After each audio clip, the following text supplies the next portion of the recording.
Hello guys, இன்றைக்கி வந்து பார்த்தீங்க அப்படின்னும்போது சிக்கன் கிரேவி வைக்கலாம் அப்படின்னு சொல்லிட்டு சிக்கன் கடைக்கு போய் சிக்கன் வந்து ஒரு 1/2 kg மட்டும் வாங்கிட்டு அப்படியே வீட்டுக்கு வந்துட்டு நல்லா வாஷ் பண்ணிவிட்டு அதுக்கு தேவையான சின்ன வெங்காயம், வெள்ளைப்பூடு, சின்ன வெங்காயம் வந்து நான் ஆட் பண்ணுவேன். சின்ன வெங்காயம் ஒரு 2 தக்காளி போட்டோம்னா டேஸ்ட் நல்லாயிருக்கும்.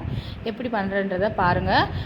ஃபர்ஸ்ட் வந்து சிக்கனை வந்து நல்லா கழுவி எடுத்துக்கோங்க. கழுவி எடுத்துகிட்டு நெக்ஸ்ட் வந்து கடாயை இது பண்ணிவிட்டு அப்புறம் கொஞ்சம் ஆயில் ஊற்றுங்க, ரொம்ப ஊற்ற வேண்டாம். சின்ன வெங்காயம் மட்டும் லைட்டாக வதக்கிட்டு அப்படியே வந்து சிக்கனை போட்டுருங்க. சிக்கனை போட்டுட்டு நெக்ஸ்ட் வந்து நான் இன்றைக்கி இஞ்சி இல்லை, அதனால் வெள்ளைப்பூடு மட்டும் தட்டி அப்படியே போட போகிறேன். அதனால் உரலில் இடித்து தட்டி அப்படியே வந்து போட்டுக்கிறேன். ஏன்னா அந்த டேஸ்ட் வந்து நல்லாயிருக்கும். ஃபுல்லாக அரைச்சி போடுறதுக்கும் லைட்டாக உரமாக நம்ம அரைச்சி போடுற அந்த வெள்ளைப்பூடு டேஸ்ட் வந்து அந்தளவுக்கு சூப்பராக இருக்கும்.